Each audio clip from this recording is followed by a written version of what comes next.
Selamat pagi sahabat semua, ketemu dengan saya lagi Dr. Caroline Tirtajasa SPOGK. Hari ini kita akan bincang tentang mioma submukosum. Mioma ini sangat spesial ya, karena itu saya khususkan untuk membahasnya pada kesempatan hari ini. Sekarang kita lihat macam-macamnya mioma itu apa saja. Nah, kita lihat gambarnya ya.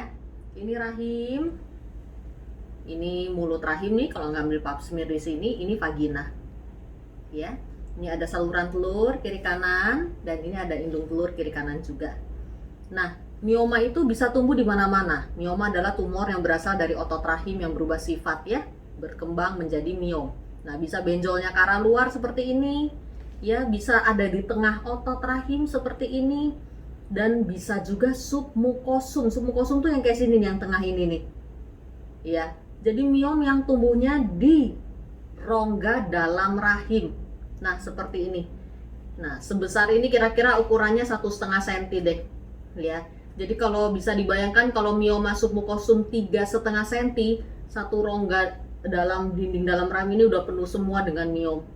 Ya. Jadi, nah, bahayanya apa? Mioma submukosum ini bahayanya adalah perdarahan, ya. Dan perdarahan bisa terjadi kapanpun, ya, tidak bergantung pada saat mens. Nah, sekarang bahayanya apa kalau perdarahan? Perdarahan itu bisa sangat hebat, ya. Kalau darah sudah keluar, ya, pasiennya pucat, anemia, dan kalau kondisi ini dibiarkan berkepanjangan, yang berikutnya terkena adalah organ jantung, ya. Karena jantung harus dipaksa memompa dengan lebih cepat, ya. Ototnya lama-lama melar, bertahun-tahun kemudian ototnya melar, jadi bengkak jantung.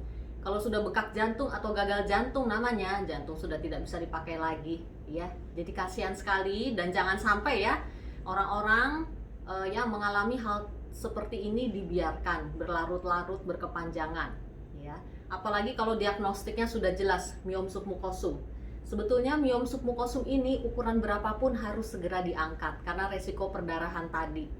Selama miom submukosumnya ini tidak diangkat, maka perdarahan bisa terjadi lagi dan terjadi lagi. Obat-obat hormonal mungkin bisa sementara menekan untuk tidak terjadinya perdarahan. Tetapi jangan dilupakan, obat-obat hormonal pun bisa membesarkan miomnya. Dan ukuran miom kalau sudah semakin besar, semakin sulit juga nanti untuk merekonstruksi rahim yang normalnya lagi, ya. Apalagi bagi nona-nona atau orang-orang yang masih ingin hamil dan melahirkan, ya, lakukanlah operasi sesegera mungkin, ya, karena dengan makin besarnya miom tentunya risiko operasi juga meningkat, ya. Nah, cara pengangkatannya bagaimana?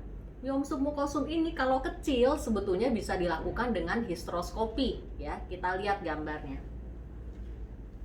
Nah, ini nih miom submukosum yang di dalam rongga rahim. Ini lapang pandang dengan kamera histeroskopi yang sudah masuk dari vagina ke dalam rongga dalam rahim. Sejelas ini. Ini kira-kira ukuran 1 cm miom submukosum segini, ya. Nah, dengan histeroskopi kita kerok nih si miomnya habis bersih, ya. Nah, sedangkan kalau miom-miomnya sudah besar, misalnya miom submukosumnya sudah di atas 3 cm, ya, sebaiknya pengangkatannya dengan laparoskopi. Laparoskopi sebetulnya prosedur minimal invasif juga dengan lubang kecil, ya, hanya 1 cm dan setengah cm di dinding perut, ya. Kita angkat miomnya dengan laparoskopi, ya. Kemudian miom dikeluarkan dengan Morse letter yang hanya masuk lewat lubang 1 cm saja. Pasien tanpa rasa nyeri dan bisa segera sekolah lagi dan segera bekerja lagi 2 hari setelah operasi. Jadi bagi pasien-pasien yang mempunyai miom submukosum ini, segeralah dilakukan tindakan, karena prinsipnya as soon as possible, ya, lebih cepat lebih baik. Karena semakin ditunda ibaratnya menyimpan bom waktu gitu, ya, yang sewaktu-waktu bisa meledak. Dan kalau bisa meledak, perdarahan sangat banyak, tentunya merupakan suatu kondisi emergency. Sekian dan terima kasih, semoga menjadi manfaat.